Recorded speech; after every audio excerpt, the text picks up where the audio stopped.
Македонското здружение на млади правници е независна, непрофитна, професионална организација која обезбедува правна помош и стратешко застапување за заштита на човековите права.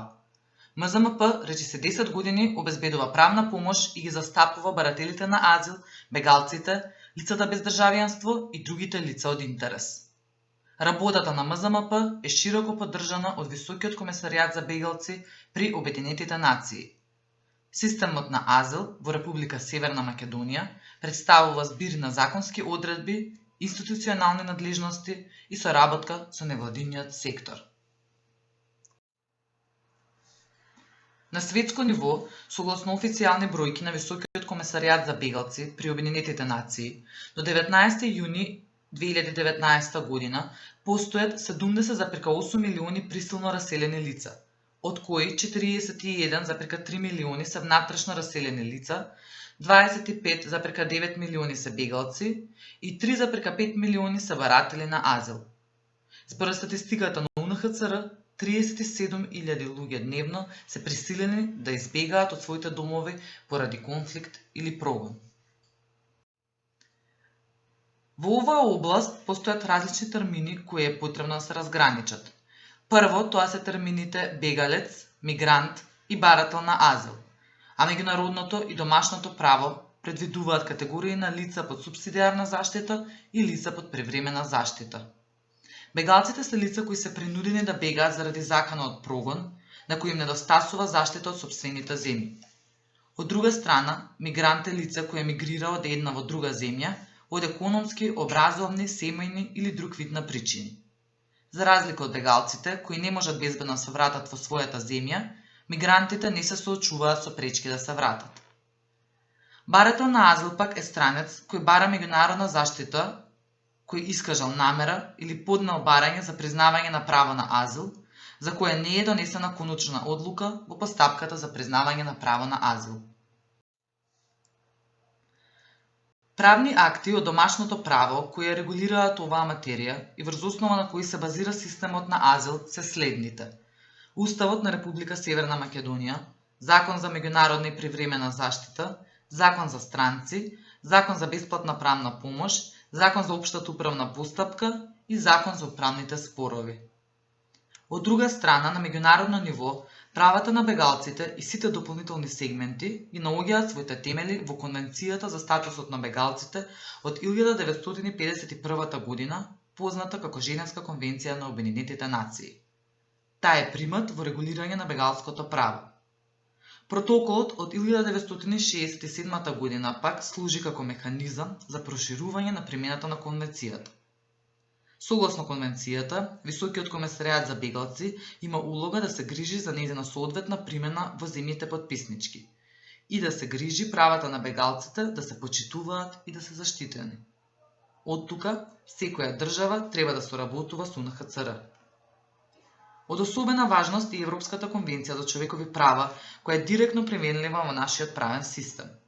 Во неа, иако нема конкретни одредби за бегалското право, сепак Европскиот суд за човекови права, преку своите пресуди и толкување на конвенцијата, има заземено одредени ставови кои се применливи при спроведување на постапките и обезбедување на заштита на овие лица. Системот на азил во Република Северна Македонија е уреден со Законот за меѓународна и привремена заштита. До 2018 година, април месец, важеше стариот Закон за азил и привремена заштита и сите постапки започнати до тогаш се спроведуваат согласно стариот закон. Надлежен орган за спроведување на постапката за азил е секторот за азил при Министерството за внатрешни работи. Меѓутоа, постојат и други органи кои играат важна улога во системот за азил, како на пример Министерството за труд и социјална политика, особено во делот за сместување на барателите, за интеграција на лицата под заштита и слично, Центарот за социјални работи во однос на ранливите категории на лица, Министерството за образование и наука во однос на образованието, управните судови во однос на жалбените постапки и локалната самоуправа. Постапката за азил започнува со поднесување на барање за азил. Странец може да поднесе барање за признавање на право на азил писмено или усно на записник пред полицијата на граничниот премин, најблиската полициска станица, во прифатниот центар за странци или до секторот за азил. Во случаите на семено обединување, барањето може да се поднесе до дипломатско-конзуларно представништво на Република Северна Македонија во странство. По поднесување на барање и по сместување во прифатниот центар за баратели на азил се спроведуваат сет на активности од страна на секторот за азил. Барателот се фотографира, му се земаат отпечатоци од прсти, му се издава потврда со која се потврдува статусот на барател на азил и се спроведува првичен разговор за регистрација. Барањето за азил може да биде разгледано во редовна или во итна постапка. Итната постапка се спроведува кога барањето се смета за очигледно неосновано или недопуштено. По поднесено барање, секторот за азил закажува разговор со барателот на азил за оценување на основите, фактите и доказите за признавање право на азил. Доколку се води редовна постапка, тогаш секторот треба да донесе решение во рок од 6 месеци со можност за продолжување од 3 месеци под оправдани причини. Доколку се води итна постапка, рокот за донесување на решение е 15 дена од денот на поднесување на барањето за признавање на право на азил. Секторот за азил може да одлучи на начин што ќе донесе решение за признавање статус на бегалец, решение за признавање на статус на лице под супсидијарна заштита или решение со кое се одбива барањето за признавање право на азил. Против решението на секторот за азил, барателот има право на тужба до управниот суд. Постапката пред судот е итна. Според нашето право постојат два вида на меѓународна заштита. Првиот е признавање на статус на бегалец, а вториот е давање на супсидијарна заштита. Лицето со статус на бегалец е странец за кој по испитување на неговото барање му се признава статус на бегалец и за кој е утврдено дека ги исполнува условите определени со Женевската конвенција. Односно лице, кое поради оправдан страв дека ќе биде прогонето заради својата раса, вера, националност, припадност на одредена социјална група или поради своето политичко уверување, е надвор од државата чиј државјанин е и не може или поради таков страв не сака да биде под заштита на таа држава, или кое доколку е без државјанство е надвор од државата во која имало вообичаено место на престој, не може или поради таков страв не сака да се врати во неа. Вршители на прогон или сериозна штета се државата, субјекти или организации кои ја контролираат државата или поголем дел од незината територија и вршители кои не се поврзани со државата, доколку може да се покаже дека вршителите споменати претходно, вклучувајќи меѓународни организации, не се во можност или немаат волја да обезбедат заштита од прогонување или од тешки повреди. Лицата кои се со статус на признаен бегалец во Република Северна Македонија имаат еднакви права и обврски како и државјаните на оваа земја. Освен тоа што немаат избирачко право, не може да вршат дејност за да основаат работен однос и да основаат здруженија или политички партии, во случај кога со закон како услов е предвидено лицето да има државјанство на Република Северна Македонија.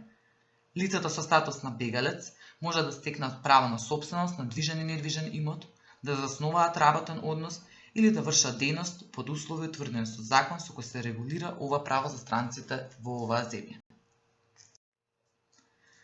Лице под супсидијарна заштита е странец кој не се квалификува како лице со статус на бегалец, а на кој Република Северна Македонија ќе му признае право на азил и ќе дозволи да остане во рамките на незината територија, бидејќи постојат причини да се верува дека доколку се врати во државата чиј државјанин е или доколку е лице без државјанство, во својата држава не на претходен вообичаен престој, ќе се соочи со реален ризик од претрпување на сериозни повреди. Сериозни повреди се смртна казна или екзекуција, тортура или нечовечно или деградирачко постапување или казнување, или сериозни и индивидуални закани по животот или личноста на цивилното лице по пат на недискриминаторско насилство во ситуација на меѓународен или внатрешен вооружен конфликт. Лицето под супсидијарна заштита, од денот на доставувањето на решението за признавање на статус на лице под супсидијарна заштита, се изедначува со државјаните на оваа земја по однос на остварување на правото од социјална заштита, утврдено со Законот за социјална заштита. Правото на здравствена заштита го остваруваат исто како и признаените бегалци. Лицата под супсидиарна заштита имаат исти права и должности со странците со дозволен привремен престој на територијата на Република Северна Македонија, освен ако со закон не е поинаку определено. Освен овие два вида на заштита, владата може при масовен прилив на лица кои непосредно доаѓаат од држава во која нивните животи, безбедност или слобода се загрозени со војна, граѓанска војна, окупација, натрешен конфликт пропратен со насилство или масовно кршење на човековите права, да им даде привремена заштита. Привремената заштита во Република Северна Македонија трае 1 година. Вкупното траење на привремената заштита не е подолго од 3 години. Лице под привремена заштита има право во секое време да поднесе барање за признавање на право на азил. По добивање на статус на бегалец или лице под супсидиарна заштита, овие лица се интегрираат во општеството согласно стратегија за интеграција на бегалци и странци на Министерството за труд и социјална политика. Меѓународната заштита дадена на одредено лице може да престане, да се укине или да се поништи. Основен принцип признан во меѓународното и домашното право е принцип на невраќање, кој во Законот за меѓународна и привремена заштита е уреден со член 14. Во него е наведено дека барател на право на азил, лице со статус на бегалец или лице под супсидиарна заштита не може да се протера или на каков било начин да се врати во границите на државата во која неговиот живот или слобода би биле во опасност поради неговата раса, вера, националност, припадност на одредена социјална група или политичко уверување, или каде би бил подложен на мачење, нечовечно или понижувачко постапување или казнување. Како исклучок е предвидено дека овој член не се однесува на странец кој представува опасност по безбедноста на оваа земја или кој, откако против него е донесена правосудна одлука за злосторство или поради особено тешко кривично дело, представува опасност за граѓаните во Република Северна Македонија. Сепак во законот е предвидено дека на овие лица ќе им се дозволи да останат на територијата на оваа земја, се додека во државата чии државјани се или доколку се без државјанство во која имале вообичаено место на престој, би биле подложени на прогонување, мачење, нечовечно или понижувачко постапување или казнување. Новина во Законот за меѓународна и привремена заштита е ограничување на слобода на движење на баратели на азил под исклучителни околности, ако други помалку принудни алтернативни мерки согласно со националното законодавство, како например одземање идентификациона исправа или редовно пријавување, не можат ефективно да се применат. Исклучителни случаи се утврдување и проверка на идентитет и државјанство, утврдување на фактите и околностите врз основа на кои е поднесено барањето за право на азил, а кои не може да се утврдат без ограничување на движењето, посебно ако се процени дека постои ризик од бегство, заштита на јавниот ред или националната безбедност, или задржување на странецот заради постапка согласно со прописите за странци, за враќање на странци кои нелегално престојуваат во земјата, со цел да се подготви враќањето или да се спроведе процесот на отстранување, а веќе имале пристап до постапката за признавање на право на азил, а постои разумен основ да се верува дека поднел барање за меѓународна заштита со цел да се одложи или отежни извршувањето на одлуката за враќање.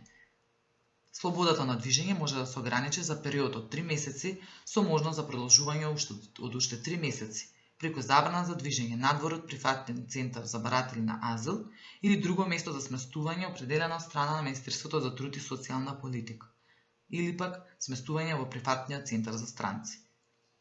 Решението за задржување го донесува Министерството за внатрешни работи, а против него барателот има право на тужба до надлежниот суд во рок од 5 дена.